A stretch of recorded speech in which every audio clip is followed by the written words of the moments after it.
O primeiro voto foi do relator Edson Fachin. Ele negou habeas corpus ao ex-presidente Lula. Que o ato apontado como coator, em meu modo de ver, diante da compreensão majoritária e atual deste Supremo Tribunal Federal, não traduz ilegalidade ou abuso de poder. Não é cabível reputar como ilegal ou abusivo um pronunciamento jurisdicional que se coadune com o entendimento então prevalente. Não verifico ilegalidade, abusividade ou teratologia no ato apontado como coator e meu voto é no sentido de denegar a ordem. Alexandre de Moraes e Luiz Roberto Barroso votaram na sequência a favor da prisão de Lula. Como poderíamos dizer que uma decisão do Superior Tribunal de Justiça que simplesmente está aplicando o posicionamento dessa corte é ilegal, é abusiva? O princípio da presunção de inocência, ele não pode ser interpretado de uma maneira absolutamente isolada. Eu me recuso a participar, sem reagir, de um sistema de justiça que não funciona.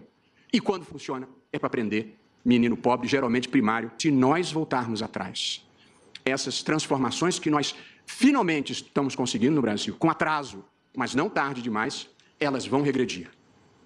E o crime vai voltar a compensar. E porque o país precisa de uma interpretação constitucional que ajude a superar este passado de impunidade e de incentivos errados para o mal, eu voto pela manutenção da jurisprudência. O voto mais aguardado era o da ministra Rosa Weber, que negou habeas corpus ao petista. Acórdão do STJ, que se funda na orientação prevalecente desta Casa para denegar a ordem, em absoluto, na minha visão, pode ser acoimado de ilegal, abusivo ou teratológico. Reporto-me pela coerência que entendo deva eu manter nas decisões que profiro, as inúmeras que tenho exarado monocraticamente desde 2016. Acompanho, pois, no âmbito deste habeas corpus, o voto do eminente relator denegando a ordem.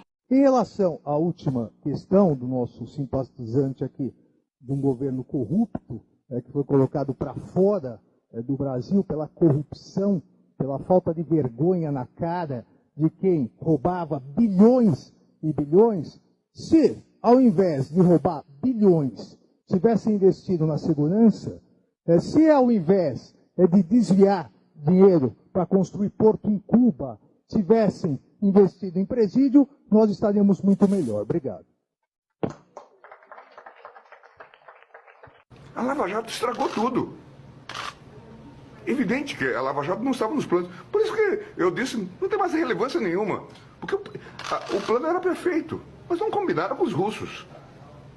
Isso é que ficou tumultuado. A Lava Jato revelou o quê? Eu disse isso. Pelas contas agora do novo orçamento da Petrobras, 6,8 bilhões destinaram-se à propina.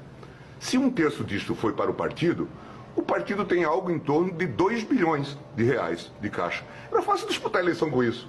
A campanha da presidente Dilma custou 350 milhões. Por isso que eu disse, eles têm dinheiro para disputar a eleição até 2038.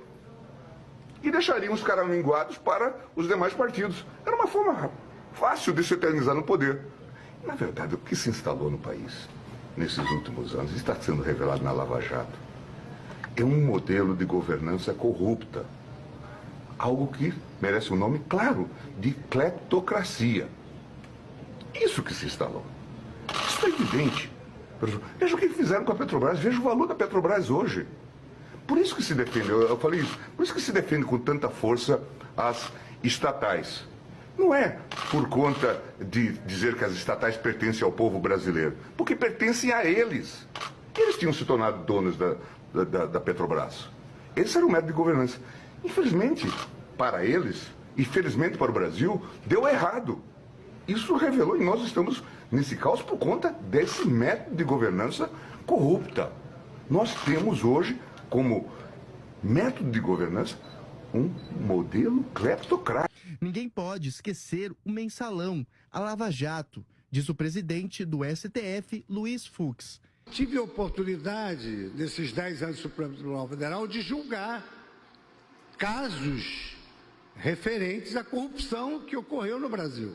Ninguém pode esquecer que ocorreu no Brasil, no mensalão, na Lava Jato. Ele afirmou que as anulações formais de investigações não apagam a corrupção, o dinheiro na mala. Muito embora tenha havido uma anulação formal Mas aqueles 50 milhões das malas eram verdadeiros, eram notas americanas falsificadas.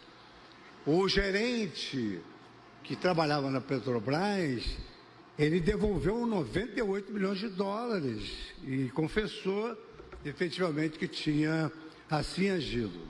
Fux se referiu aos milhões relacionados ao ex-ministro Gedel Vieira Lima e ao ex-gerente da Petrobras, Pedro Barusco. Eu gostaria de perguntar à senhora, objetivamente, se a senhora acha juridicamente possível haver um candidato da presidência da República condenado e preso.